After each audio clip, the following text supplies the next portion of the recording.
2026. This is a continuation of the regular meeting of the Governing Board of the Catalina Foothills School District. We actually opened the meeting at 4:30 this afternoon.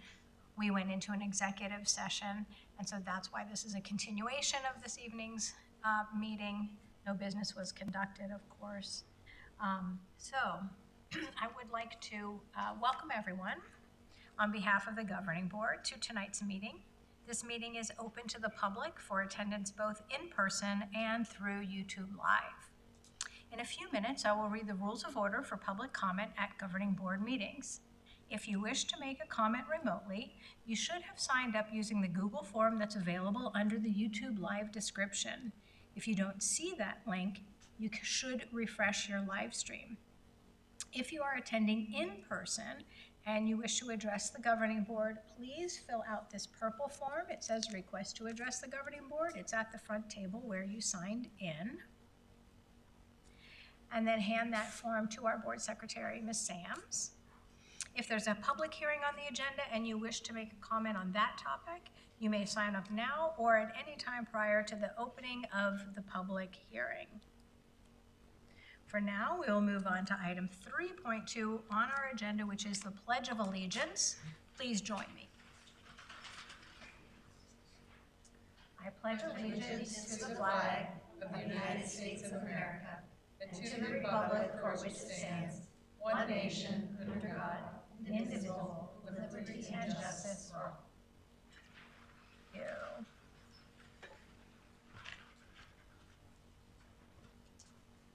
Agenda item 3.3 are the rules of order for public comment at Governing Board meetings. The Governing Board welcomes public comments at its meetings by providing 2 opportunities for the public to address the board.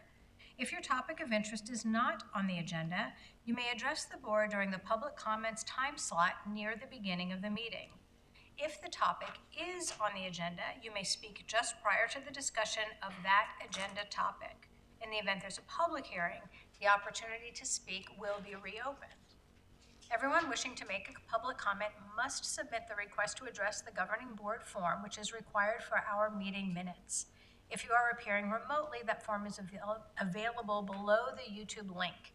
For those attending in person, the purple form is at the back of the room. Speakers will be called upon when it is your turn to address the board. For those attending remotely, please remember to activate your camera and microphone prior to speaking. Each speaker has 3 minutes to address the board. The sound of a buzzer indicates the end of your 3 minutes. In the event of a large number of speakers, the board may need to limit that time so that we can conduct the business on the agenda. By law, the board cannot discuss, consider, or vote on topics that are not on the agenda. This assures the community that they are aware of the topics that will be discussed this evening.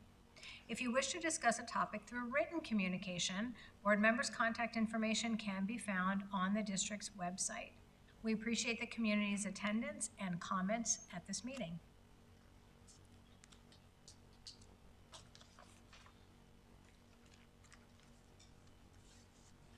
All right. The reason most of you are probably here, just a guess.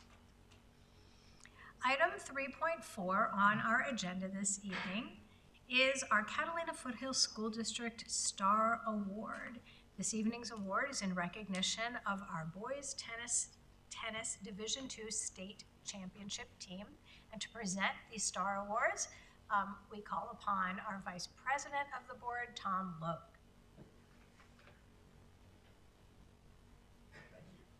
You're welcome. Thank you. All right, welcome everyone. It's a little bit of deja vu because last year about this same time we were here. I was honoring the boys tennis team after they won the state title, and what do you know, here we are again. For those keeping count, this is our 2nd consecutive Division II state title. It's also our 8th in the last 10 years and our 19th overall. As a school and a district, we're obviously quite proud of this legacy of excellence. As extraordinary as that is, I want to also acknowledge the weight of expectation that comes with that kind of history. Every year, we graduate some of our athletes. We bring new ones in. teams change, coaches change, not just here, but at every team in our state. So there's nothing guaranteed about this level of success. It is earned every single year. And boy, did this year's team earn it. They had an undefeated season at 16-0. They were dominant in the lead up to the championship. They won the title by defeating top-seeded Scottsdale Notre Dame Prep 5-0. For those of you who don't know how tournament tennis is scored, which included me up until a couple of days ago, every match you win gets you a point. So 5-0 means they did not drop a single match to their top-seeded and previously undefeated opponent. And only 3 sets within all of those matches even went to tiebreakers. Extraordinary. I had a chance to speak with Coach Nick Uphoff about what made this year's team special. And he said it was their intense hunger for competition, describing this team as, quote, kind of nuts, with a competitive spirit that served them well in tournament play. By the way, Coach Uphoff just joined our district this year after moving here from Minnesota, brought with him 2 years of tennis coaching experience, and just took our team to a state championship in his first year with us. So welcome, Coach. This excellence has not gone unnoticed. All Sports Tucson, which is a local sports media outlet, named one of our athletes, Santiago Estengo Jaime, D2 Boys Player of the Year, gave 3 of our athletes first-team honors and 3 more second-team honors, and named Coach Uphoff Coach of the Year. So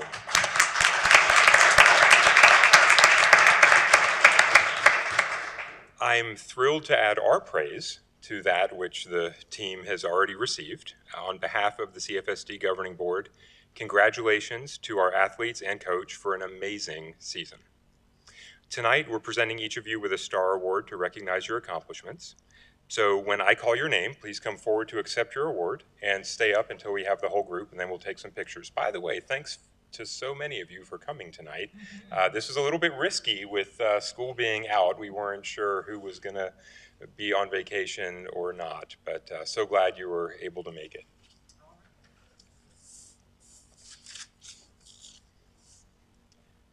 All right, so as I read your name, come on up. Santiago Estengo Jaime.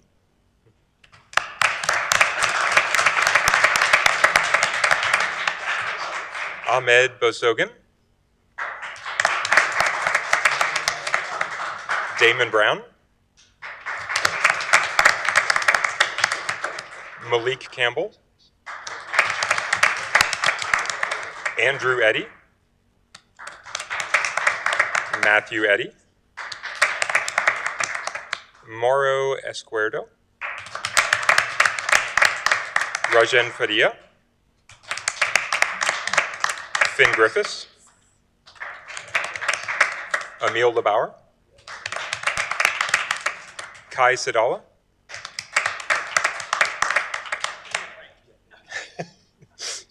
Do I need to slow down? Okay. Alexander Turani. Renee Vidal. Aaron Zeladin. And Coach Nick Uphoff.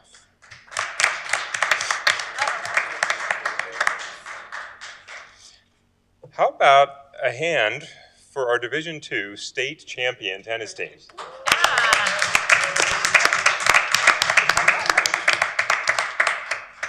All right. What's that?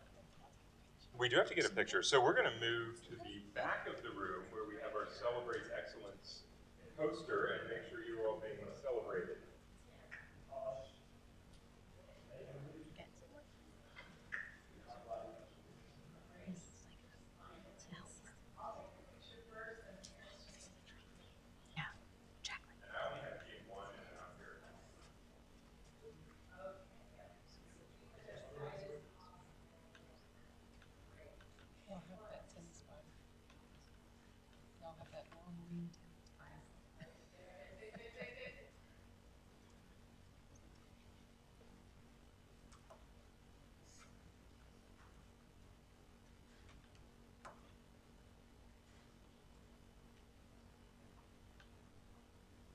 any of you seniors? Just wondering. Just one? Just one of you? Just one? You seniors? What are you guys doing next year? You over it? All right. Will you play tennis then? Well, you,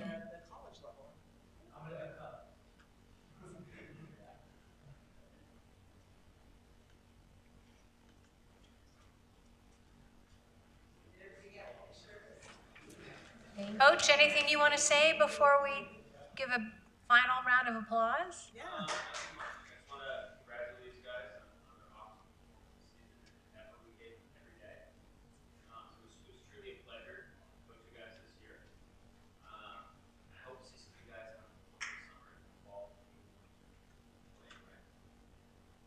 All right, nice job.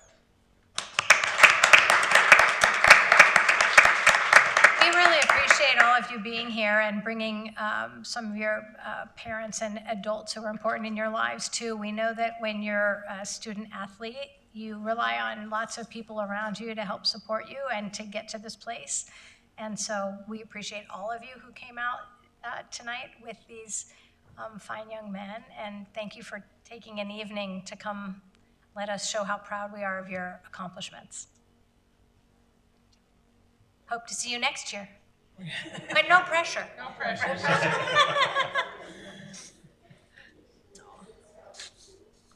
You're welcome to take more photos, and we'll take a minute before we get on with our business. If you all want to get on with your evening, we certainly understand.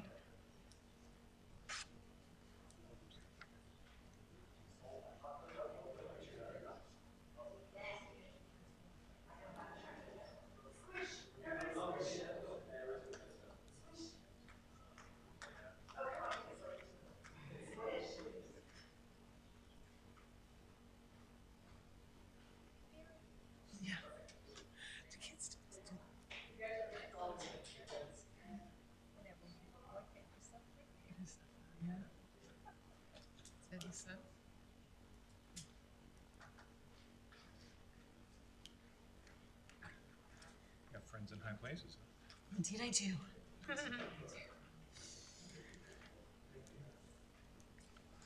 I didn't use a single tennis-related pun. I hope that all of You you didn't. It was so hard. I love puns. See, there's one. I'm proud of you. Terrific. Service I provide. There's another. What did you say? He's just cracking us up. Yeah, I can do them. I'm doing them privately. I've been. It's like a Chandler thing.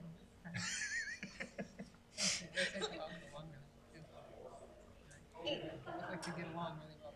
Oh yeah. Did you want to mention the girls' tennis team, just to us, like the girls' tennis team too? Because I didn't So I know. would be a little worried that I would get something. Oh, no, I was just saying, but didn't the girls' tennis team did very well as well. I got second, I believe. Yes, they were. They played in the. So they were runners-up Fantastic. at the championship. That's great. So who did they play for the championship? Who did they play? They played Scottsdale, Notre Notre Dame. Dame Prep. prep. Okay. And the girls, do you know? I do not know. I think it was South Point. It may have been. It might have Oh, been South really? Point. Yeah. Interesting. Okay. But I think they it was South Point. I think it was. they were dominant all year. Like you look Yeah. down, there was only one, Consent agenda. not even match, Hey, but Tom, like having to read it. set of matches where it was even close. Really? In that entire 16-0 record they had. Let's go. It was wild. I don't remember. But for them, like Notre Dame was the #1 seed going into the tournament, was undefeated. And Thank you all for being here. He wasn't like you. I played tennis in high school too. We're nowhere We'll near. just as wait a good. moment because we do have a remote public comment. I just want to make sure the room is quiet enough for us to hear. Okay, I probably love it. gotta rest up to be able to read this consent agenda. Yeah, you better rest your voice. I have a throat lesson. You need it. Hey. Uh-oh. Uh-oh. Uh-oh, someone leave something? No, I thought she said a phone. Yeah, it was South Point. The girls fell to South. And South Point had been like. They beat Horizon and then they fell to South Point. I thought that's what it was, but Shall we? Indeed. Resume. Item 4 are public comments. I did not receive any purple sheets from anyone here in person. There is one individual online who would like to make a public comment. Dr. Rogers, I'd invite you now to enable your camera and your microphone so that we can hear your comment.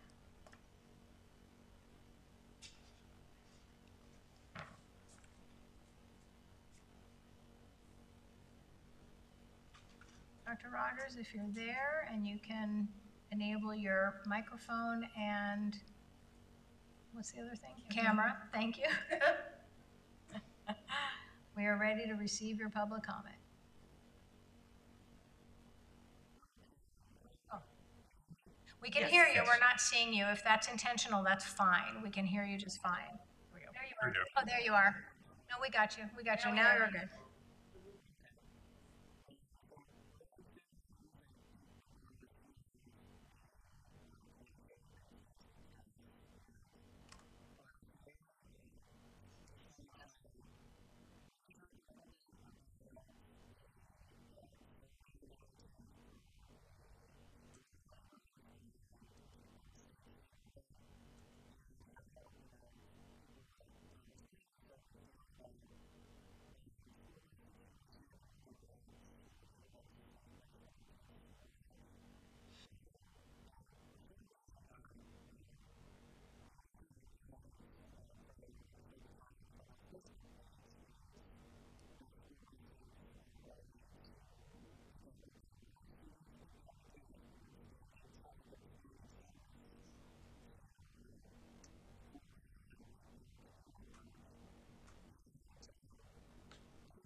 Dr. Rogers, your 3-minute timer has gone off. Can you wrap this up very quickly for us, please?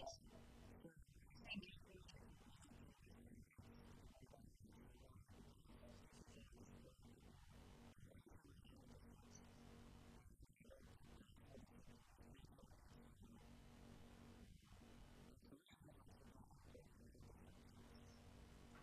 Thank you very much. Appreciate your time. Okay. I'll check one more time, but I didn't see anybody else online. Okay. That concludes concludes public comments and moves us on to the consent agenda. Does any board member have an item that needs to be pulled for further discussion or consideration? I would like to pull 5.5, please. 5, Tom, Gina, anything? Jacqueline? No. Okay. Would like to pull 5.16. Okay.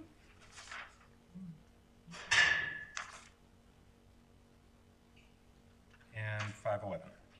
511, okay. So, accepting 5.5, 5.11, and 5.16, may I have a motion? Good luck. Yes. There's your water. Thank you. I move that the governing board approve consent agenda items 5.1, the governing board May 12, 2026 regular meeting minutes as presented. 5.2, the governing board May 12, 2026 executive session meeting minutes as presented. 5.3, the expense voucher memorandum as presented. 5.4, the fundraising request memorandum as presented. 5.6, the acceptance with gratitude of the gifts and donations memorandum as presented. 5.7, the authorization to utilize signature stamps for Jacqueline DeValle, Eileen Jackson, Amy Kraus, Tom Logue, and Gina Membert for processing accounts payable and payroll vouchers for fiscal year 2026-2027 as presented. 5.8, the authorization for Denise Bartlett, Mindy Westover, Cheryl Castro, and Lisa Tatel as check signers for the district's bank accounts for fiscal year 2026-2027 as presented. 5.9, the delegation of authority to Lisa Tatel, Denise Bartlett, and Mindy Westover to approve requests for duplicate warrants for fiscal year 2026-2027 as presented. 5.10, the authorization of Lisa Tatel to act as district representative to respond to bid protests and to approve emergency procurements for fiscal year 2026-2027 as presented. 5.12, the delegation of the authority to determine when to utilize the RFP process for all procurements, regardless of value, for fiscal year 2026-2027 to Lisa Tatel as presented. 5.13, the appointment of Lisa Tatel as Catalina Foothills Unified School District Number 16 Student Activities Treasurer, and the appointment of the following district employees as Assistant Student Activity Treasurers, Denise Bartlett and Mindy Westover, for fiscal year 2026-2027 as presented. 5.14, the intergovernmental agreement between Pima County Joint Technical Education District and Catalina Foothills Unified School District Number 16 as presented. 5.15, the award to Concord General Contracting for the campus-wide window blind replacement project at Catalina Foothills High School in the amount of $138,230 as presented. 5.17, the terms and conditions for the acceptance of monies from the School Facilities Division Building Renewal Grant Fund for BRG project number BRG-008119 for the replacement of a 120-gallon hot water heater at Catalina Foothills High School in the estimated amount of $50,000 as presented. 5.18, the terms and conditions for the acceptance of monies from the School Facilities Division Building Renewal Grant Fund for BRG project number BRG-008138 for the replacement of an air conditioning system at Orange Grove Middle School in the estimated amount of $300,000 as presented. And 5.19, the terms and conditions for the acceptance of monies from the School Facilities Division Building Renewal Grant Fund for BRG project number BRG-008143 for the replacement of the fire alarm control system at Sunrise Drive Elementary School in the estimated amount of $900,000 as presented. Thank you, Tom. Is there a second? I'll second. Easiest part of that. Yes. There is a motion and a second to approve all consent agenda items read. All those in favor, please say aye. Aye. Aye. Aye. Opposed? Motion carries 5-0. Eileen, you pulled 5.5, the personnel memo. Yes, I pulled the personnel memo because I had the opportunity to meet Mamie Spillane in the audience on my way into the meeting, and she is our candidate for Ventana Vista principal. And I thought I would pull the memo so that Dr. Bartlett has the opportunity to regale us with your incredible background and just tell everybody a little bit about you. We're very excited that you're here. Yes, well, Mamie Spillane, she's a 24-year veteran in education. She has served many roles in public education. She's been a teacher, an instructional coach, an assistant principal, and currently is the elementary principal at Rio Vista Elementary School in the Amphitheater School District.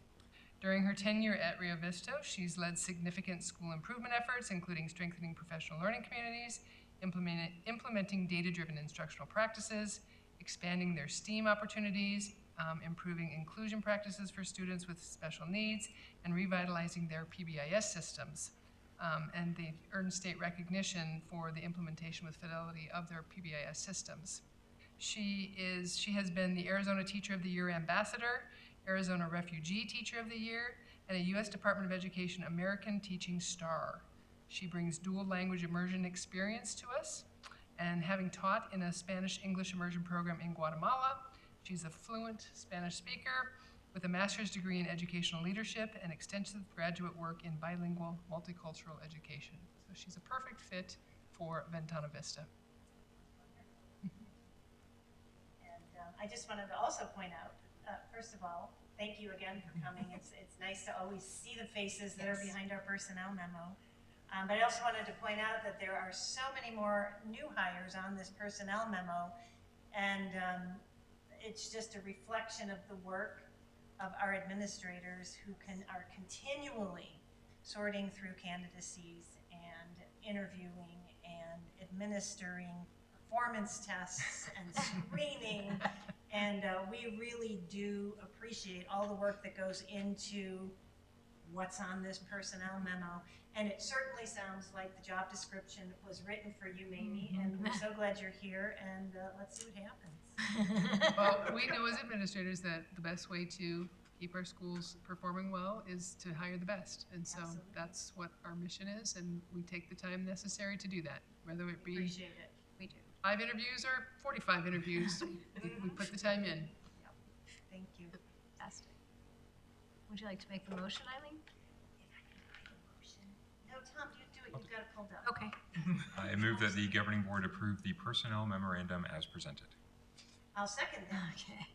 A motion and a second to approve the personnel memo. All in favor, please say aye. Hi. Aye. Opposed? Motion carries 5-0. Welcome. Welcome, Mamie. We're excited to have you.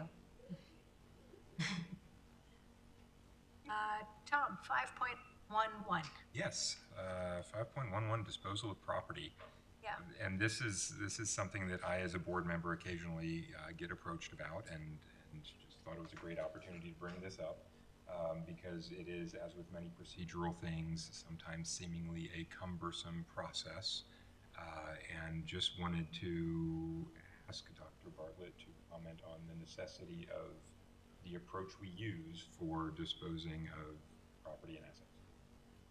Yes, so because all of our property and assets are purchased using district taxpayer dollars, right? So we have to be very careful on following the procedures.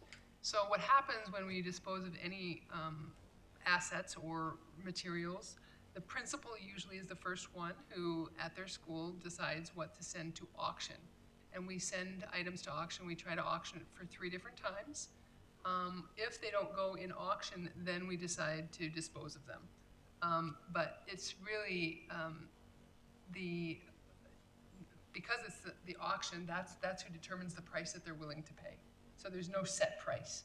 But we don't really have an option not to put them up for auction. That's how we have to handle our asset disposal. That's legislatively. That is legislatively, and there a- procurement. Is there a dollar amount?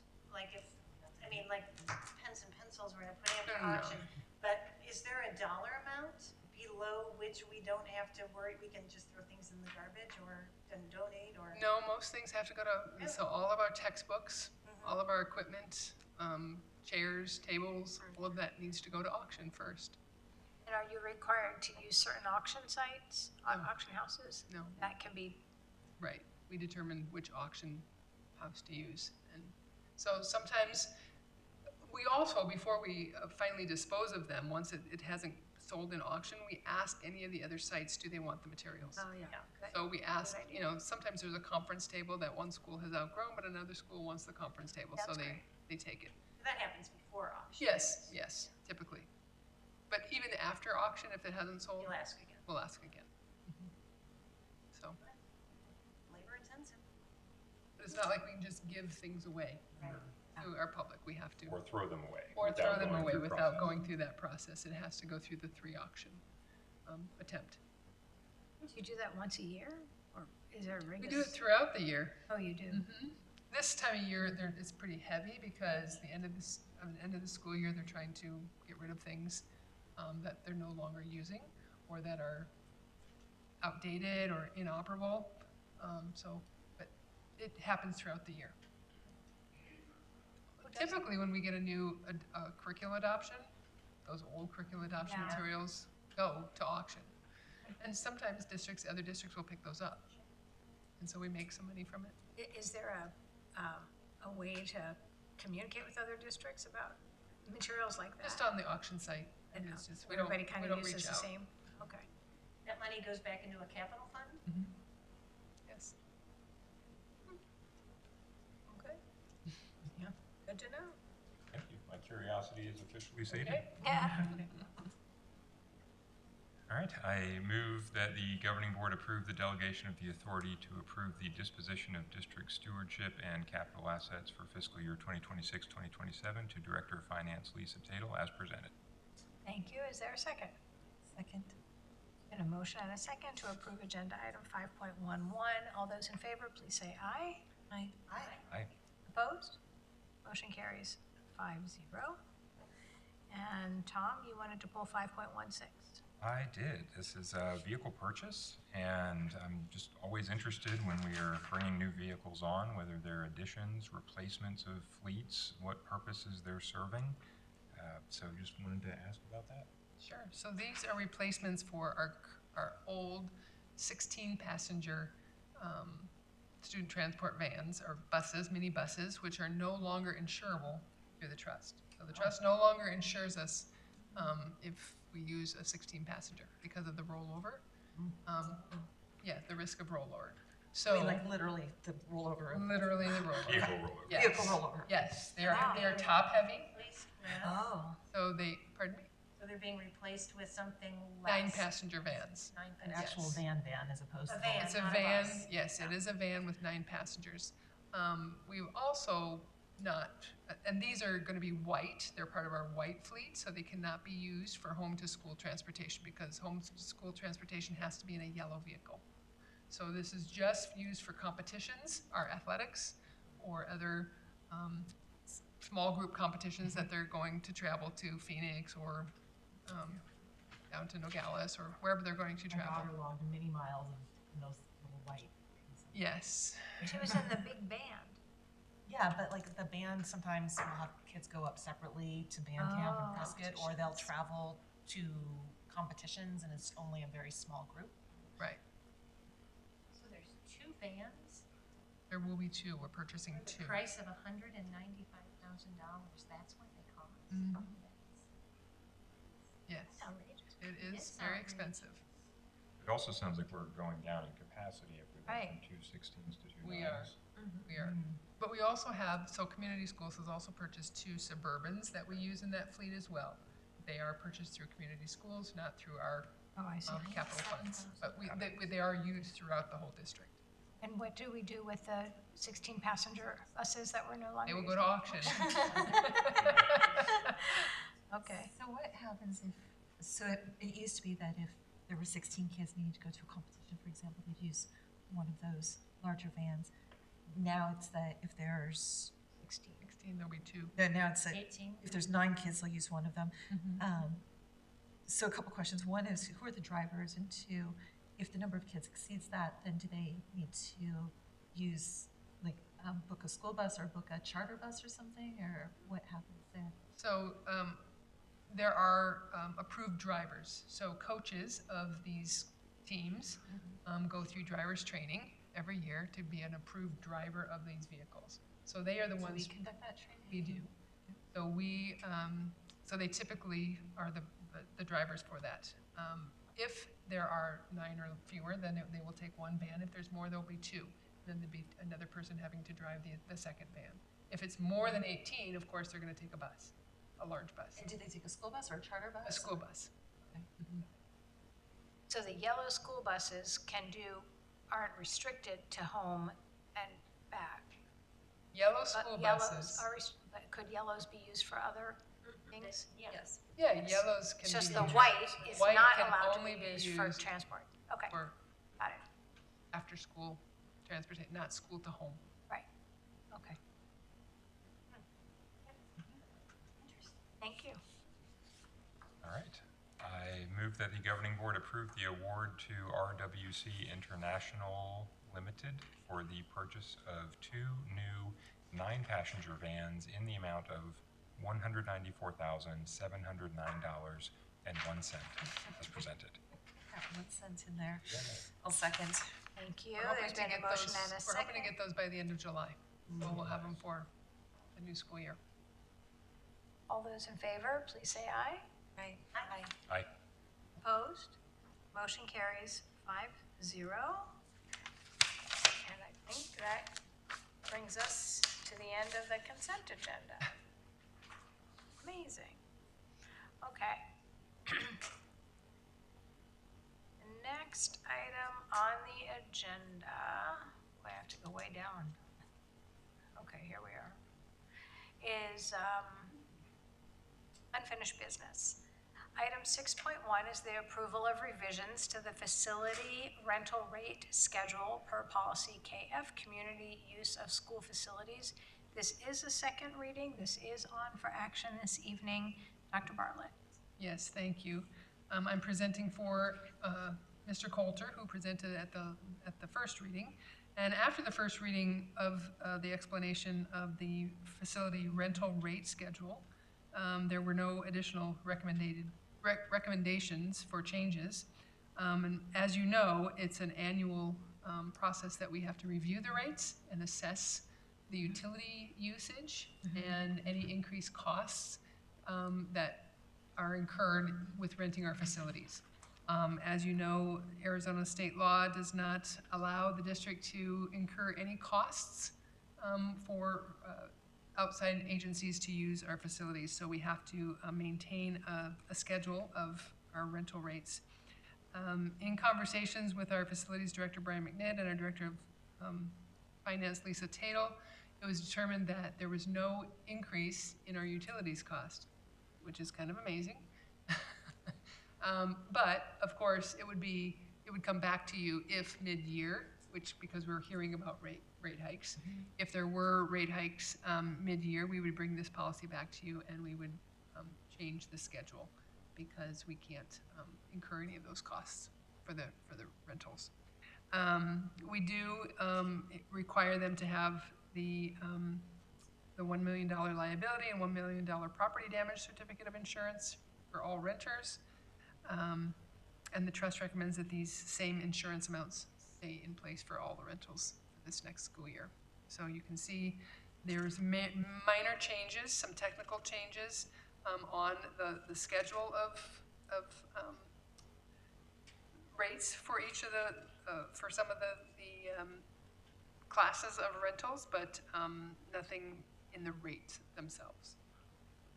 If I remember from our discussion of a couple of weeks ago, just for the benefit of folks who were not here, there at least one space that was sitting on the rental sheet has been taken off because that space is always being used by us and it's never been available for rent. Yes, And that we've added a space that a lot of people ask about as well. the if I small remember theater correctly. was removed, Yeah. and We added a space that people were asking about and we added did, the space- plaza. There we go. The plaza. We added So, the but the plaza. rates themselves and what we charge have not changed. just Correct. Adjustments to spaces that are available for rent. Correct. And again, this is a sum zero proposition. This is not a for-profit, it's a community service. We can't, so the goal is to remain neutral in terms of we recoup our costs, and that's it. We are allowed to collect more than our cost, and that goes into the civic fund, is that right? It does go, any amount that we collect goes into the civic fund, yes. I did learn something in that seminar. You can see, I mean, the high school has the most rental spaces. Sure. We do have one ongoing rental at Sunrise Drive for a church group. And other than that, it's kind of sporadic. There's some HOAs that will rent the spaces. But mostly the high school is where it's rented most frequently. Any other questions, comments, concerns? Ready for a motion? I'll move. Okay. Move that the governing board adopt the 2026-2027 facility rental rate schedule per policy KF, community use of school facilities as presented. It's been a motion. Is there a second? Second. Thank you. All those in favor, please say aye. Aye. Aye. Opposed? Motion carries. Item 6.1 is approved.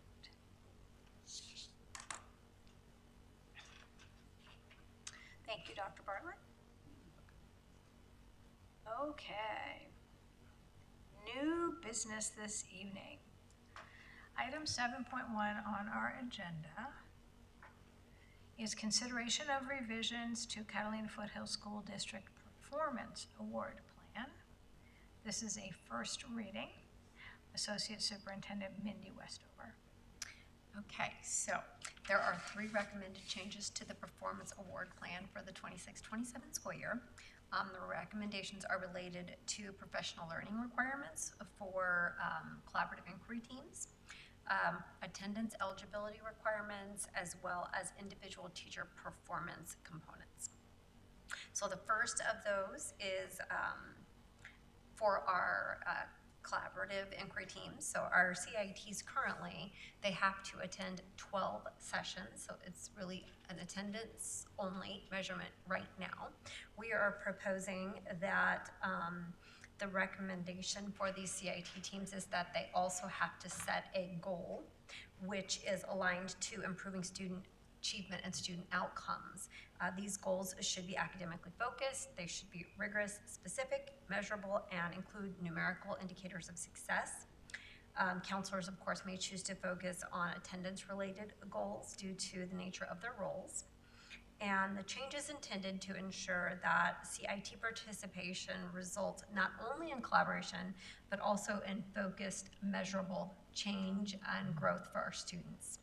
So that change is actually on page 4 of the plan under professional learning. So you can see those changes on the document there.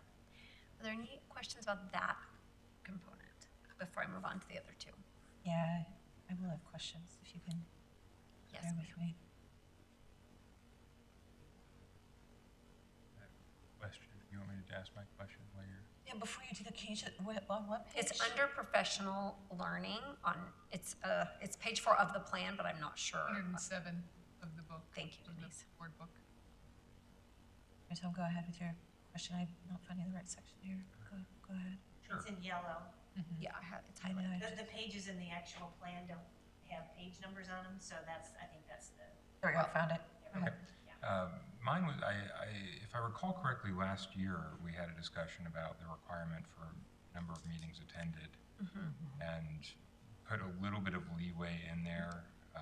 Was it something like there were 16 meetings and they had to attend? A school had to plan at least 14 meetings. Okay. And an individual had to attend at least 12. Most schools had more than that planned, Okay. but that was a minimum requirement, so they had to attend 12 of, at minimum, 14 scheduled. Okay, perfect. And thanks everyone for And giving me some that page of remains the- in the plan. That's still the same? Yes. Okay. So Mike, so I like where you're headed with incorporating goals Yeah. into this. My concern is about the wording and because on the surface, it's worded as set the goal. Okay, that's very easy to do, right? So I'm curious to understand, is that literally what we're asking here from a performance pay perspective? is that they set a goal, or are we asking that there's We felt some like sort we're of moving in that, evidential proof that they're moving there? we felt like right now, it's, for the last 2 years, it's just been attendance. This year, next year, we're saying the goal that you have to have set as a team must meet those standards that we just talked about. You're right, it's not to the point of saying you need to meet those goals, but we felt like at least focusing these teams on the correct goals is movement in the right direction versus only looking at their participation in those. So you can infer that that was not occurring. Understood. You can infer that all of our teams did not have specific measurable goals. Understood. And we're working towards those. Understood. And whilst I understand that we don't necessarily want to go to the step of achieving the goals, Yes. there is a discussion to be had, in my opinion, about evidence toward making progress on those goals, actually putting an action plan in place. So what are your thoughts around, it's not just setting the goal, but it's, for example, creating an action plan to try to deliver to that goal? And where are you on that part of your discussion? So that we have something more than words on a piece of paper that. Just the goal. Yeah. Go ahead.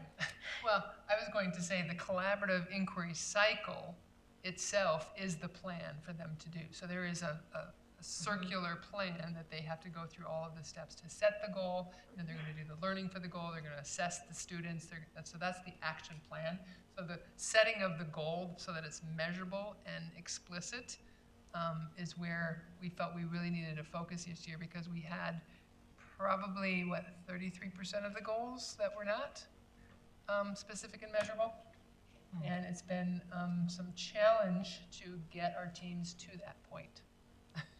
So we're moving in that direction with the expectation that the next step is the achievement of the goals. Or progress towards those goals. Yes. Progress toward the goals. Yeah, and so I And why do you feel we can't go straight to that point? What's holding us back from going straight to that point of setting the goal and progress toward achieving the goal? Because we've been far from the actual setting of the goal. We have many teams that have really struggled with the setting of focused, measurable goals. Understood, 33% goals, which also means 67% have been set. So those 67. At some level, they're not all to the exact level that we would like. Okay, but again,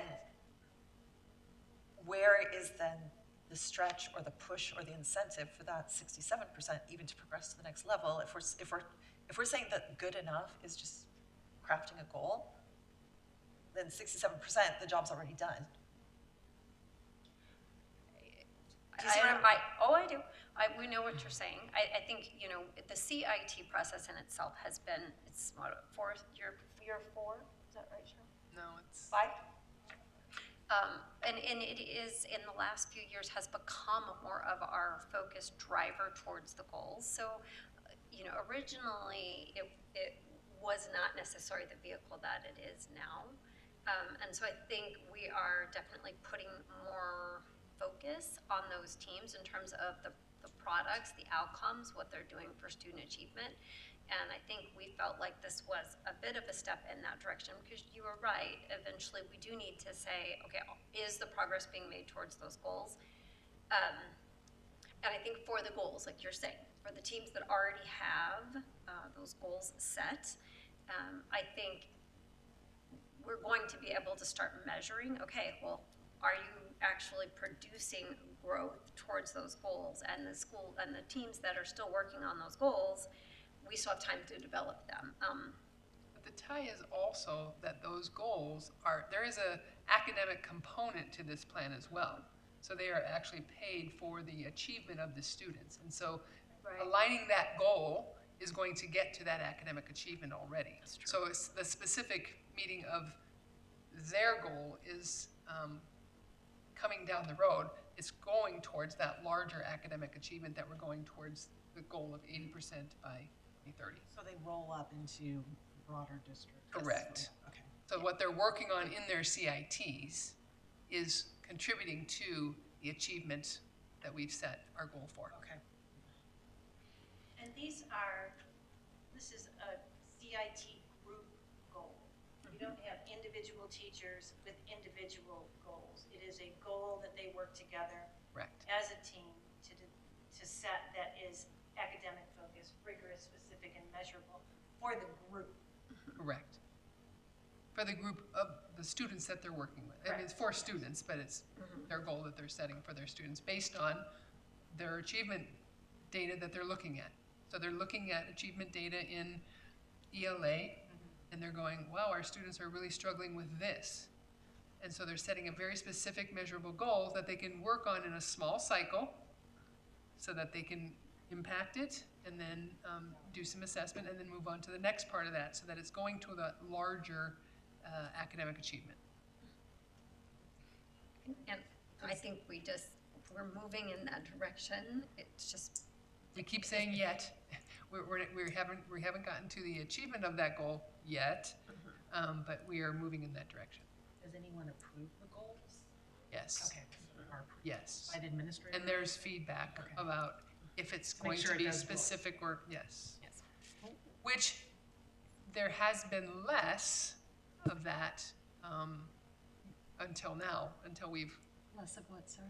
less of that specific feedback of that's not a goal that's specific enough or measurable, or we have kind of let them determine the goal, and it hasn't always fit this criteria. So you're introducing some rigor. Yes.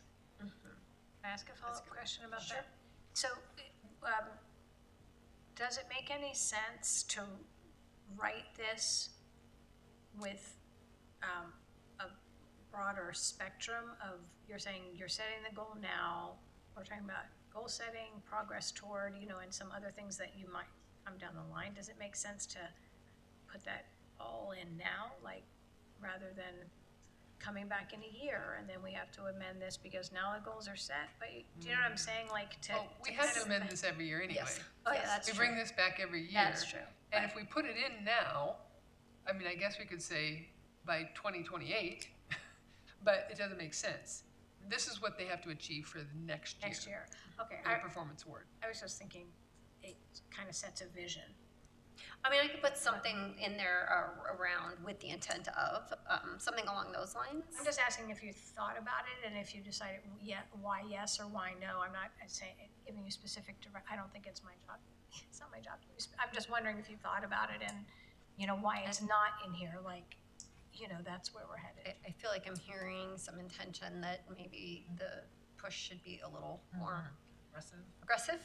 From my perspective, I just would ask that you consider it and Okay. our feedback this evening, and then when you come back for the second reading, share your thoughts. We'll meet as a leadership team. I know that the site administrators have also seen these recommendations, so we'd like to give them an opportunity to provide feedback to us before. Are So the site administrators, who is the person that's saying these goals are acceptable and you can go forward with them? Who's doing that? Well, it's the site administrator along with our Director of Professional Learning, Leah Glasham-Mendel. Okay.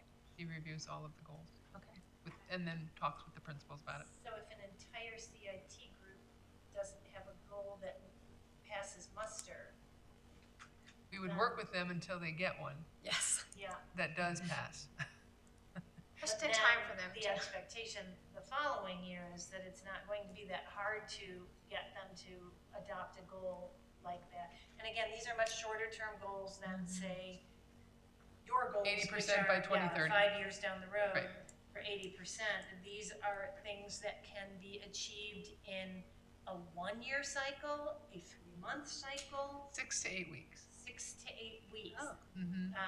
Okay, so there's going to be more than one goal. So that almost implies, since you're gonna reset a goal in 8 weeks, that you've accomplished the original goal that you set, and now you're setting a new one? There will be varying levels of accomplishment, sure. Obviously not every student is going to master whatever goal that they've set for them. There will be some, sure. So if they set a goal in the first 6 to 8 weeks that isn't met, is there a renewal of that goal for the next 6 to 8 weeks to make sure that that goal is met? I assume if it's set, it's important to meet rather than to just abandon because it's now a new 6 to 8 week. I'm just trying to understand it. Sure. It's based on the student needs at that time, so they may not fully achieve that goal that they've set, and they move on to a new goal because they're in a new part of the year that the students are really struggling with some concept, and so they needed to change the goal, or they had to go from an ELA goal to a science goal all of a sudden because their students were showing in science that they needed some work, and the teachers recognized that. Or like, But the goal is, I mean, obviously, we don't want them to just jump around. They do track the progress that students are making towards that goal. It's not recommended to jump around to a different goal. It's recommended to stay with something. If they're choosing a concept that is throughout the semester, it's not just a specific learn how to spell something. so like comprehension, okay, we could say that our 8th graders are going to be working on the skilled comprehension because we looked at their ASAA scores, and that happens to be a category that they're showing deficiency in. So, but how we address comprehension in Unit 1 may be measured slightly different. So we might be measuring comprehension all throughout a first semester, but at first we may be using the material over Unit 1 to measure the comprehension and a certain type of that. And then Unit 2, we might have a different element that we're looking at. So they might be working on something all year, but looking at those small improvement cycles every 6 to 8 weeks too. So it doesn't necessarily have to be a new goal every 6 to 8 weeks, because it could be something that is, like she's saying, it streams throughout the content. We just may be looking at ways to assess and reevaluate in 6 to 8 week cycles. And let's say they made great improvement on that, and we want to attack the second item on our needs analysis for our kids. So we wouldn't want to hold that team back from that either. But we're hoping that through this process, they're going to get better at writing those goals. And have more structure to that process so that we can start to produce real measurable results for our kids. And just because they move on to another goal doesn't mean the structures they put in place when trying to make the first goal go away. Right. You assume that's still going on. Yes. Okay, that So makes it's sense. iterative. I like the approach. I mean, from in my work world, we use this approach. We do a 2-week cycle though, rather than 6 to 8 weeks. I'm like, that's a load of time, because I work on 2-week cycles, and it works very well because it allows you to very quickly identify what's working. It doesn't mean it's done. Right. It just means, are we on the right track? Are we doing some of the right things? And if yes, continue. And you roll it into your regular operating mechanisms, and if no, then let's pivot. Let's look at this a different way. But collectively, I like your example, collectively everything might be about comprehension, for example. So you're still moving toward that same high-level goal, right? But attacking it from different perspectives throughout the course of the year. So I like the approach a lot, and thank you for talking us through there. Absolutely. I still personally would suggest that we look at the wording there. I'm not sure. I take all the points. I take your points as well. I think, Amy, you asked a really good question as well. So maybe just consider whether it's the right verbiage yet. But I like where you're headed with it. Yep, we feel pretty good about it. We Yes. just weren't sure Yeah. how aggressive. Yeah. I like the idea. I like the concept. It's just I'm not quite sure the verbiage is there yet. Okay, all right. So our second recommendation, changes related to attendance eligibility requirements. Currently, and this was approved last year, staff members must attend at least 90% or 162 days of the 180 instructional days to receive the full performance award. Once an employee falls below the 90% threshold, the award is prorated based on days worked. The proposed revision that we're suggesting would establish kind of a threshold for that. So employees who miss more than 70 work days during the school year would no longer be eligible for the prorated portion of the performance pay. So this accounts for 60 allotted work days available for Family and Medical Leave Act, or FMLA, protections, in addition to the 10 leave days employees receive annually. So this is if they took all their FMLA and their 10 leave days that they're assigned. We would be beyond that. So we are proposing that there be kind of a, yes, we can prorate after that 90, but that there is kind of a, instead of a ceiling, a floor, I yes. think we talked about a floor. We talked about a floor last year. Yes. Yes, we did. Or a couple of years ago. Yes, and so we're suggesting that that be added. That is also on page 4. It's actually above the last one we looked at. And you, I'm sorry to interrupt you. Uh-huh. Did you say administrators have reviewed these and the feedback has been positive, or can you share with us what the feedback has been about this We specifically? had originally proposed 60 days so that it got through FMLA, and they Ah. wanted to add that extra 10. So, Okay. yes, they're in favor of this. Okay.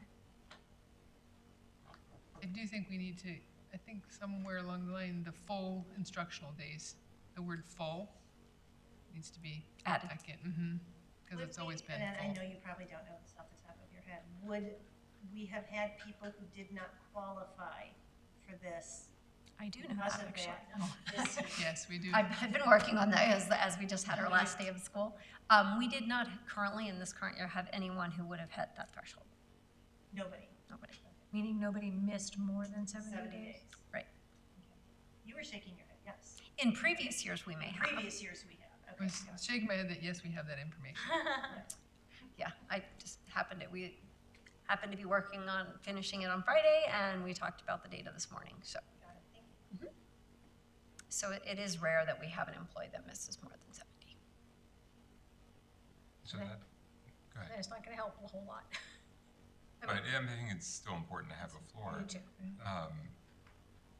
Point taken that that is 60 days of FMLA and then an additional cushion beyond that. But if you're not in an FMLA kind of situation, like, would it make more sense to say over and above any FMLA time, have X number of days?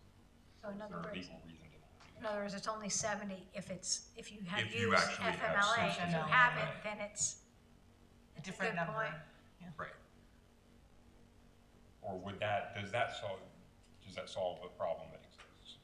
Because if not, there's no reason to introduce that complexity, but it just, Well, it would be very rare for someone to miss 70 days that is not on FMLA, because we would have to, if they've missed 5 or 6 in a row, we have to say, oh, what's going on? Yes. And qualify it as an FMLA. Oh, I see. Okay. So we have to qualify those if they've missed an extended period. So it would be very rare for someone to miss, unless it was 1 day or 2 days a Right. week for every week. But then we would still look at it, is this intermittent FMLA? So it would be very rare. I don't So think if that's, somebody doesn't apply for FMLA and they are gone 5 days in a row, we have to qualify them for FMLA? Yes. We have to reach out and say, you Yes. need to apply for FMLA? yes. Yes. That's interesting. And Is I the will say, HR the number of teachers that missed over 18 days, so over the allotted, missing more than 10% is relatively small. I mean, I think, what I say, 15 people maybe. And they were all on FMLA. Most of them were, yeah. So most of our teachers, the majority of them are missing less than 10% of the work days. So that's good. Still, 18 we still days like is a it to lot be of better, days. but yeah, It's 18 a days lot of days. in It is. 10 months of school, it's, yeah. It is. And we may look at that in the future. because that was kind of my intent of the question, is if you're missing, say, 15 days, and it's not an FMLA kind of situation, should that disqualify you? I mean, technically they get 10. Right, so the over and above, I'm saying, like, is that Yeah. 4 too generous for what we're proposing here? But, okay. Baby steps.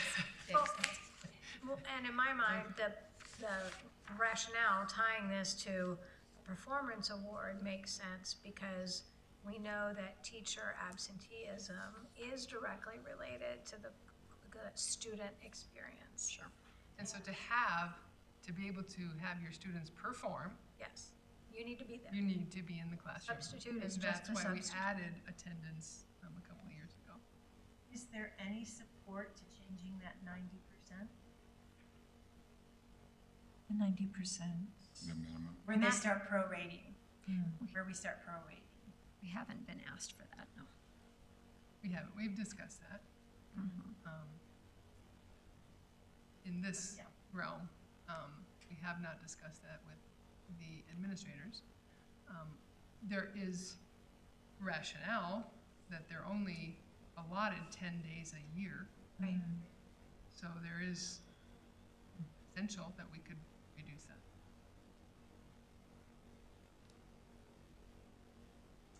We went with 90. You know me, I'm like the attendance. We went with 90, we went with It seems to me that 90%. that's probably worth a conversation outside of this group and see maybe how our administrators feel about it.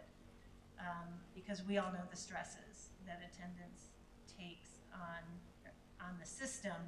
And I don't want to take away from base pay. I don't want to encourage anybody to come to school because when they're sick. But this is an add-on, and it's not a full takeaway. It's just a proration.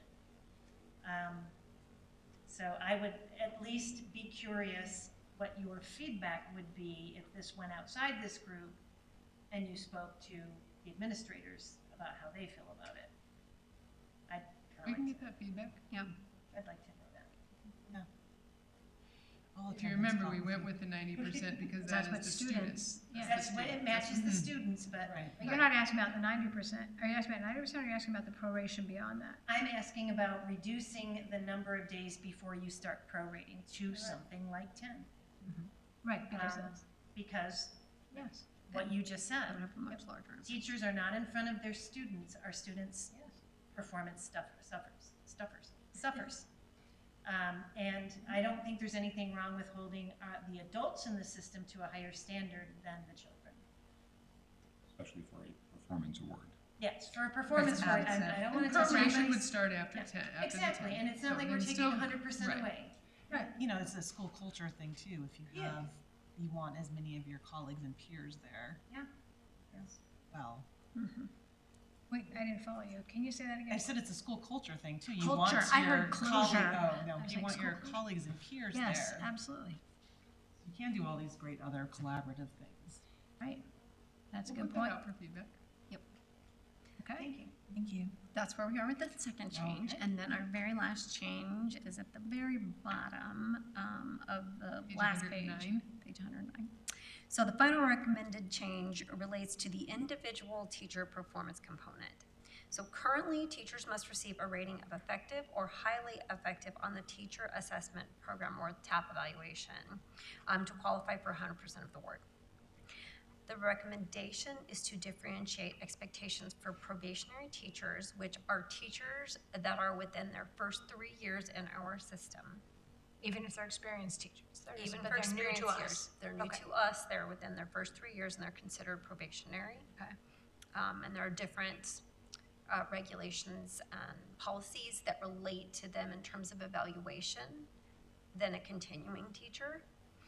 So during their first 3 years, we're suggesting that under this proposal, those probationary teachers who receive a developing rating would remain at 100%.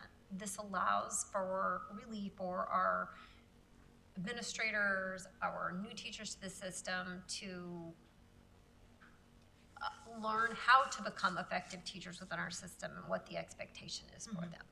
So right now, they're either effective out of the gates, but there's not really this opportunity. And a developing teacher is exactly what it means. They are developing those Right. skills. They're not where we want them to be, obviously, but there's a lot of research that supports it does take a teacher a few years in the classroom to, now a teacher coming in that has had experience, obviously we're a little bit further along in that process, but they're not necessarily familiar with our expectations in the district and our evaluation form and what And we sometimes look that can at. be even tougher Absolutely. to undo Yes.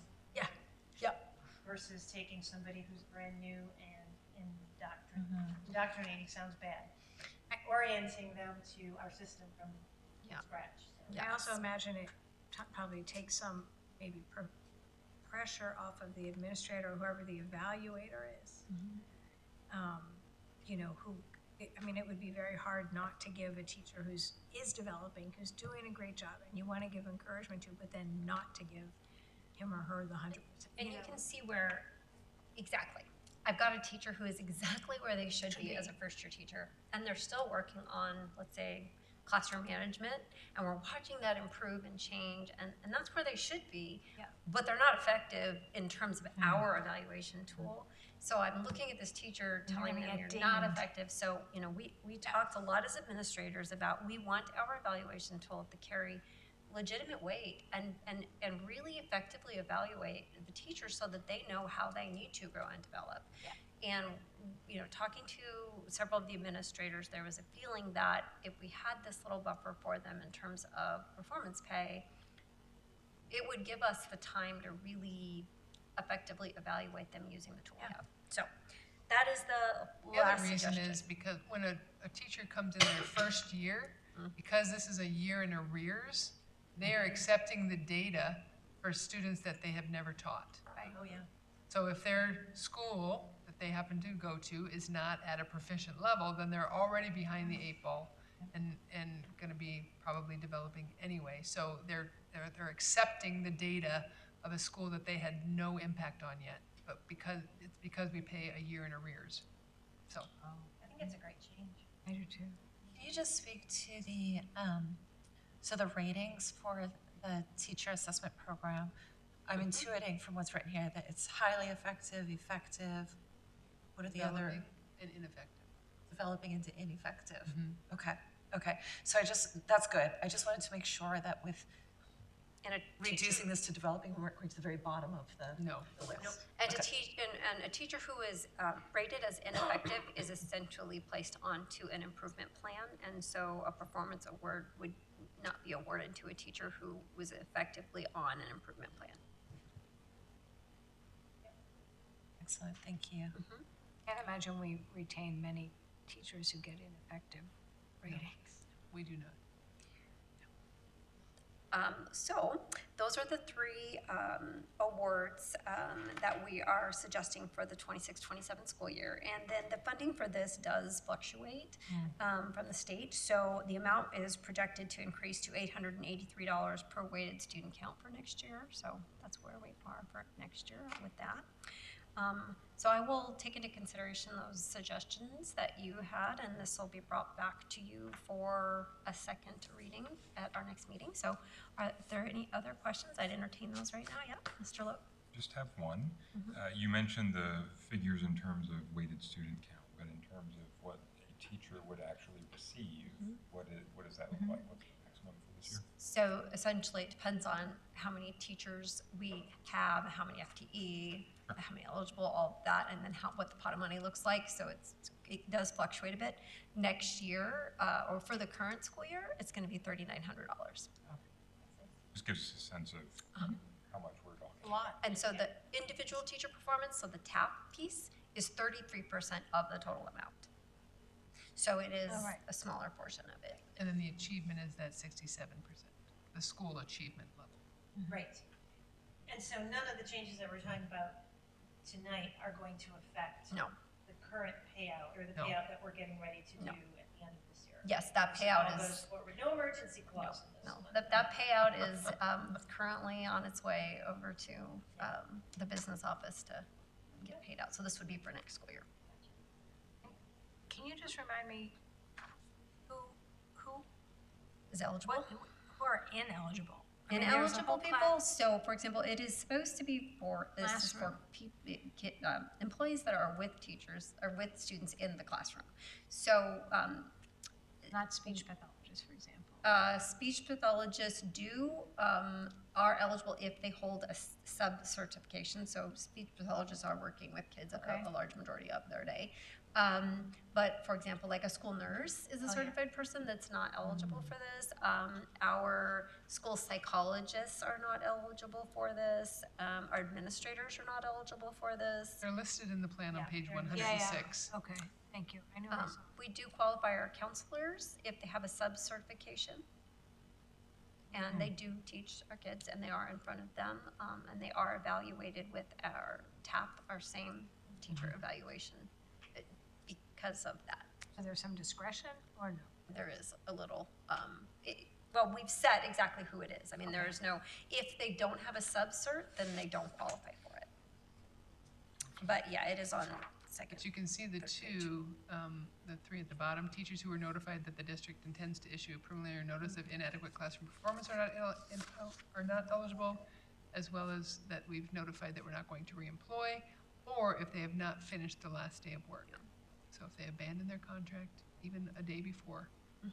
Our LSSs do not qualify, so it just Would do. Happens. Yes, it happens. not usually the day before, but Yeah. a couple weeks. Any other questions? No? Thank you. Thank you. Okay.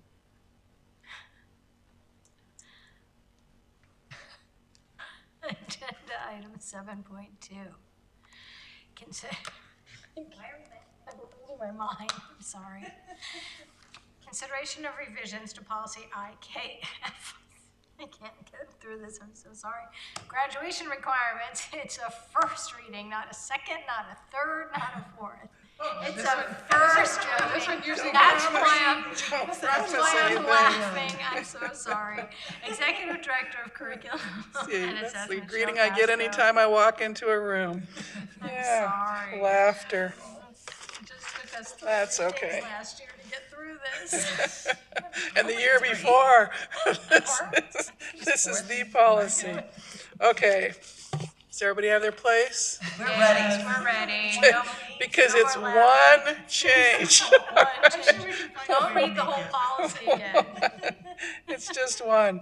Presented for your consideration as a revision to policy IKF graduation requirements. The only proposed revision clarifies the procedure for documentation on student transcripts when the civics test requirement is waived for eligible students receiving special education services. So you already know that students are required to pass the civics portion of the naturalization test used by the U.S. Citizenship and Immigration Services by correctly answering 70 questions out of 100. However, in accordance with state law, students receiving special ed services may be exempt from this requirement. For those students, the district will document on the student's transcript that the civics test requirement was waived. And let me explain to you why we wanted to change this. If you look at page 3 of the policy, which is page 114 of your packet, in the middle of the page, that larger paragraph used to end with the sentence, "The district shall document on the student's transcript that the student has passed the test." And then it ended there. We added the part that for students receiving special education services who are exempt from this requirement in accordance with state law, the district shall document on the student's transcript that the civics test requirement was waived. Now, this was already in the policy, but it was buried in the back. We just wanted to clarify it up front where we were talking about documentation. So if you turn to page 6 of the policy, which is page 117 of your packet. So that's page 6 of the policy, page 117 of your packet. You'll see the heading Special Education. If you move down to that second full paragraph, it talks about how some students may be eligible to have that test waived.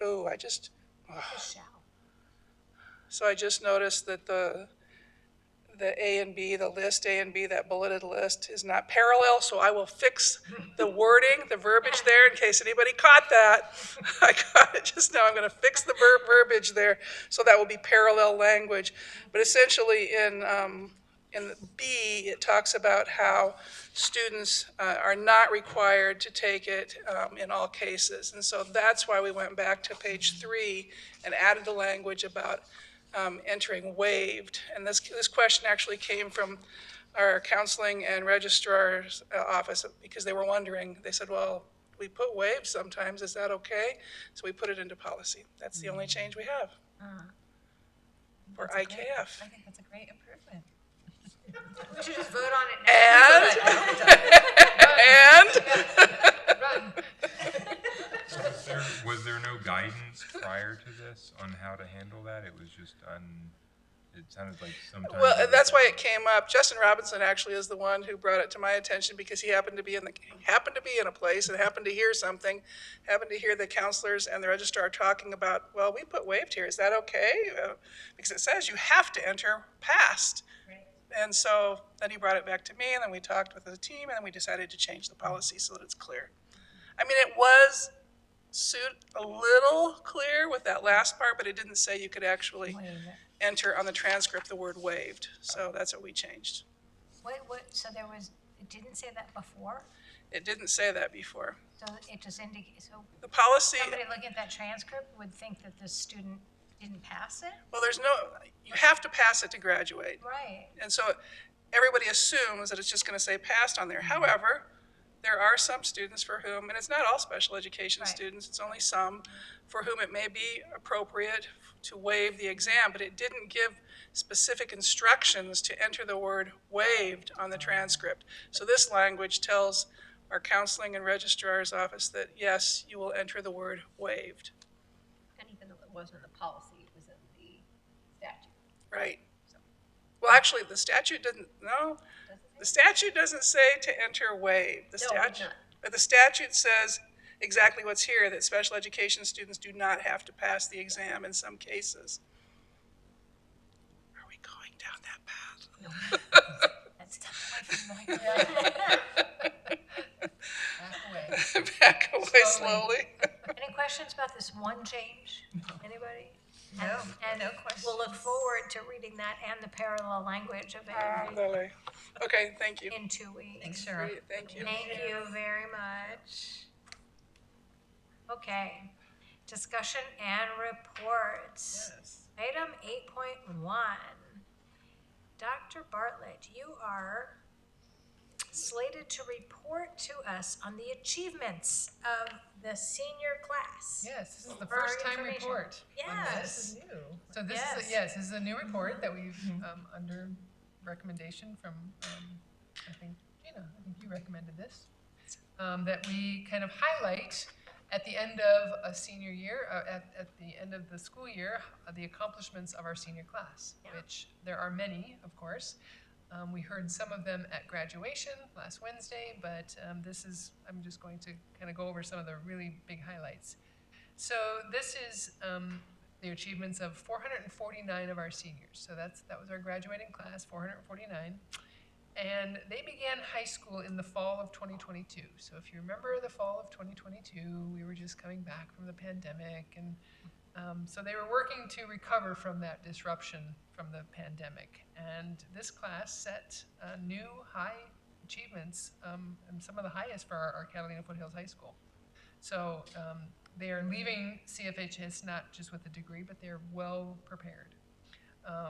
They can think well, speak well, play well, lead well, excel in everything they do. So here are some of the highlights. Again, there were 449 graduates. They were admitted to 180 colleges and universities across the United States and internationally. So Australia, Canada, China, Japan, Mexico, and Newfoundland. So they will attend Ivy League and Ivy equivalent institutions, every flagship public university in Arizona and California, conservatories of music and art, and military academies. 95% plan to attend a 2- or 4-year college, and that's increased from 92.5% previous year, which is an increase. $16.8 million in merit scholarships were awarded, an average of more than $37,000 per senior. So last year, it was $16 million across 500 students. So. We had 5 National Merit finalists. We had 10 National Merit commended Don't say that. commended students, up from 8 the previous year, so we've increased that. We have 55 seniors who earned the College Board School Recognition Award, and 5 seniors who earned the College Board First Generation Recognition Award. We have 1 Dorrance Scholar. It's the first in CFHS history. We have 1 Stamped Scholar, one of only 5 in the state of Arizona. We have 1 Flynn Scholarship finalist, and we have 5 University of Arizona President Saguaro Scholars. It's the inaugural class, and each earning up to $60,000 over 4 years. Wow. So nice. We had 80 seniors with a weighted GPA of 4.0 or higher through their 6th semester. 136 AP Scholar recognitions as of May. 53 AP Scholars with distinction and 26 AP Scholars with honor. 57 AP Scholars and just 57 AP scholars. We had 3 seniors who earned the AP capstone diploma, and with 2 more on track this year. And we had 1 senior on track to earn the AP seminar and research certificate. The CTE, which is sometimes overlooked, we had 47 seniors dual enrolled at the University of Arizona through the CTE Advanced Biotech and Physics, Applications of Biotechnology. And we had 12 seniors in engineering earned University of Arizona credit. So that's nice. We had 80 seniors who earned the Seal of Biliteracy across 10 different languages, up from 68 the previous year. Each year it has increased. We had 11 seniors earn the Arizona Seal of Arts Proficiency. Our senior class led the Foothills Falcon Band to the first place finish at the Nunamaker Award for overall excellence at the University of Arizona Band Day. 3 seniors were selected for the Arizona All-State Honor Band. We had 35 seniors selected for the Arizona Southeast Region Honor Band. We had 3 seniors placed in the AMEA High School All-State Guitar Festival. In our orchestra, we had 2 seniors performed with the AMEA Regional Honors Orchestra, and our orchestra seniors became the first CFSD class to complete 9 full years of orchestra education. So they were the first ones. So many starting as 4th graders in the program's inaugural year. So first ones. In choir, we had 16 senior choir members travel to California for an Anaheim Forum Festival. 1 senior premiered an original choral composition he wrote for the singers at CFHS. We had 5 seniors who sang in the AMEA Regional Honor Choir. 1 senior selected for the Arizona All-State Jazz Clinic Choir, and 1 senior selected for the Arizona All-State Choir. So you can see it spans all different athletics to visual and performing arts. In the visual arts, we had 1 senior exhibited artwork at the University of Arizona Museum of Art. We had 2 seniors earn superior ratings for individual achievements in theater tech at the Southern Arizona Festival of Theater Regionals. And 2 seniors were nominated for Monte Awards, the scholarship competition for talented high school musical theater performers in the Tucson area, and 1 advanced to the finals. In athletics, we had 19 seniors sign national letters of intent, so that was 1 more than in the class of 2025. Our boys tennis team won the school's 19th division, 2 state championships, which we recognize tonight. And the girls' tennis team finished as Division II state runners-up, led by seniors. We had 3 seniors participate in the military signing ceremony, and 1 earned a Navy SEAL contract offer into the Navy SEALs. And then in research and academic competition, we had a senior won Best Delegate at Model UN in Washington, D.C., and we had 8 CTE biotech seniors who won awards at the Southern Arizona Research, Science, and Engineering Fair. We had 2 seniors selected as Keys research interns at the University of Arizona Bio5 Institute. And finally, we had 2 seniors design an original curriculum to teach 3D printing to CFSD 3rd graders. Yes. So it was a very impressive class of seniors who are going to go on and fulfill our mission of being successful members of society outside of CFSD. So we're very proud of their accomplishments and what their future holds for them. I just want to thank you for pulling that together. I mean, that's a huge amount of information, but I just think it's such a wonderful opportunity to take this moment in time to look at it collectively. We do a great job throughout the year of STAR Awards and outstanding achievements and things like that, and that's important because that's in the moment when they've achieved it. But hearing about this collectively as the full class, right, and what our district has, what our district is both supporting as well as enabling our students to achieve through the combination of administration, teachers, staff, faculty, parents, community, and the students themselves is just remarkable. So thank you very much for doing it, and I look forward already to next year's.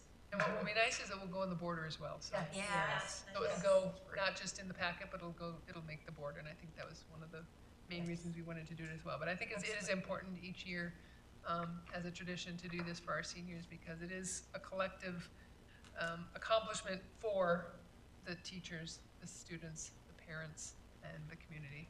I appreciate the well-roundedness of it beyond just and I don't want to say just academic achievement, but all the other things and programs that our district offers, including CTE. So thank you for including. And that brings students to our schools because of the breadth of opportunities that we offer. Agreed. Thank you. You're welcome. It was great to be a part of their success last week. Yes. It was the highlight for us. It is absolutely the highlight. Shaking all those sweaty hands. Yeah. Days in a row. Item 8.2 on our agenda is the fiscal year 2027 maintenance and operations budget. This is an information item. Dr. Bartlett. Yes, since you reviewed the budget at the May 12th meeting, there have been no changes. As you know, next week you'll be looking at the state budget forms. And again, that will be a preliminary. They're going to. There is no state budget. There is no state budget, so we will be looking at preliminary forms. However, this year, Ms. Tatel has informed us that they've already included the 2% into those budget forms. Normally, they don't do that. Right. That's good. That's So, smart. because it's a exactly. issue. So it's going to be a little bit less, and so we don't know if we'll have to do a revision in September or if we can wait till December. But there are no changes to our straw budget based on the information that she presented at our last meeting. So I just want to point out my annual point out. In comparing transportation revenue control limit to our actual expense. Yes. And if you look at the revenue control budget, or the proposed projected revenues, on line 3, it shows our transportation revenue control limit of almost 1.6 million. And it's actually an increase from last year, which we don't often see. This is not just an increase in mileage being compensated. There was actually some change in the rate or the formula, In the formula, which is, I don't know, the first time in since since I don't I've been remember- doing yeah, this, 14 that's years. 14 years at least. So that's a positive, I guess. But Yes. then you go to page 5 of the expense budget. So, go there. Yeah. On page 5, and it is at line, that's the subtotal for program 400. The total transportation expenses that we have to plan on for next year is 2.1 million, almost 2.2. Correct. That's a deficit of nearly $600,000. So we get $600,000 less in transportation funding than we have to spend next year.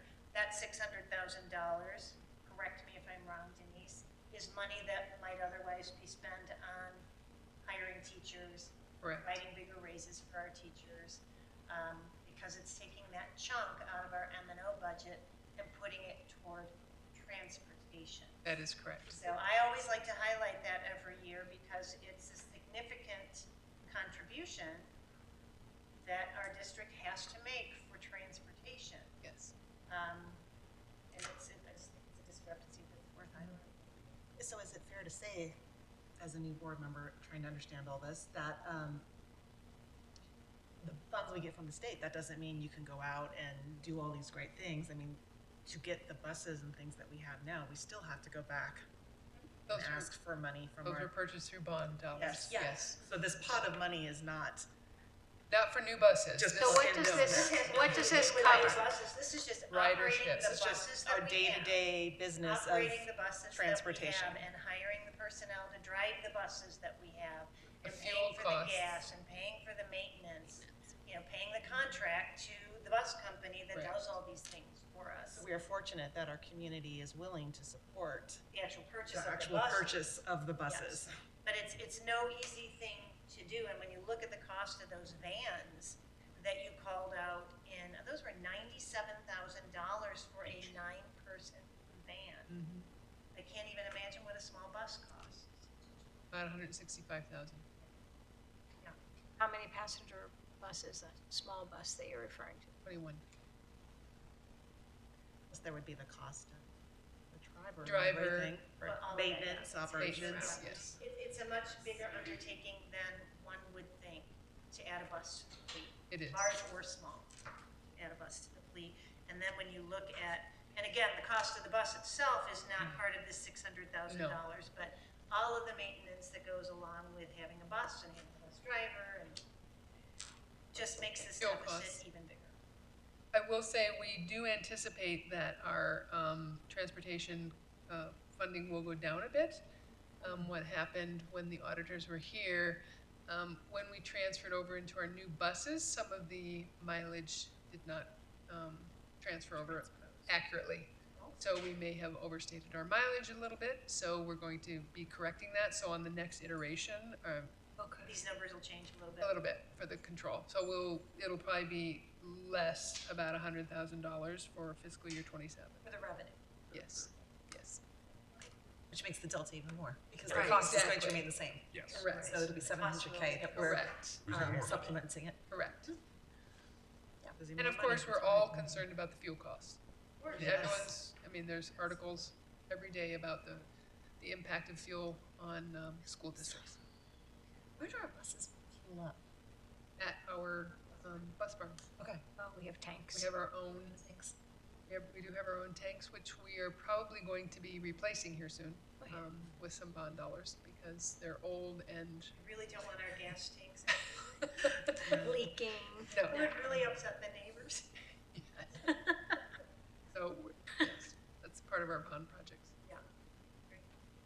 Thank you. You're welcome. Letting me pontificate. No, it's important. Any other comments about the budget? Yes, I do have a budget question or comment. When we reviewed the budget last time, there was a note about auxiliary operations increasing by $300,000 because of increased costs associated with out-of-state performances for the band and choir programs.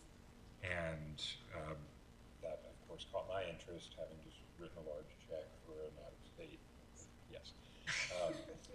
And so what was not clear to me, and what I'd love to get your comment on, is that I know parents through band boosters are supporting a lot of these expenses. Right. And it doesn't seem like there's an easy way to tease out where that offsetting revenue is coming from when we're reporting expenses here. So what I can say is when you're paying your fee for your son to travel with the band, that goes into the auxiliary funds. So that money it doesn't go to the boosters, it goes into the auxiliary funds. That's why the auxiliary accounts are so high, because all of those costs that we collect from our students to take a trip like that goes into those auxiliary funds.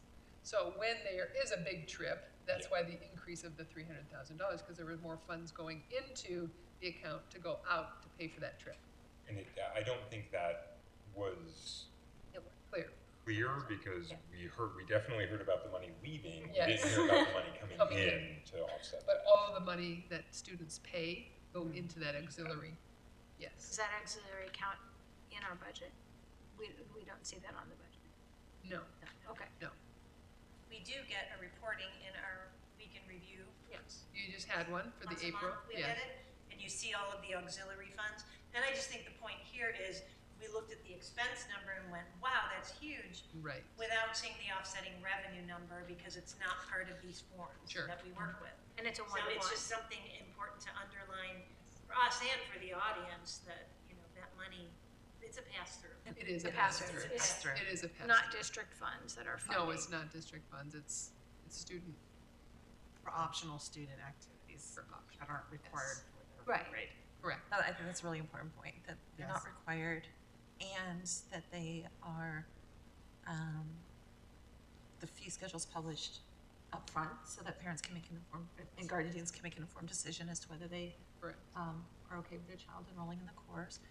And, correct me if I'm wrong, there's typically Financial assistance. financial assistance, thank you very Correct. much, for students who need that. Correct. And that financial assistance is what comes through the boosters.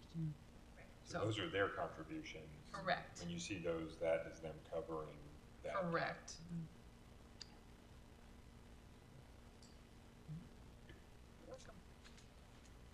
Anything else about the budget? Got nothing. Kind of segues to our Arizona Legislative and Governmental Activity 8.3 standing item that allows us to discuss anything relevant to our business that might be happening in the legislature, but nothing's happening in the legislature. They're due back on the 1st. Well, Yeah, they're not even in town. Yeah. There's some small work being done behind the scenes is what we're told, but they're not in session until the 1st. And our budget forms are due. Till the 15th.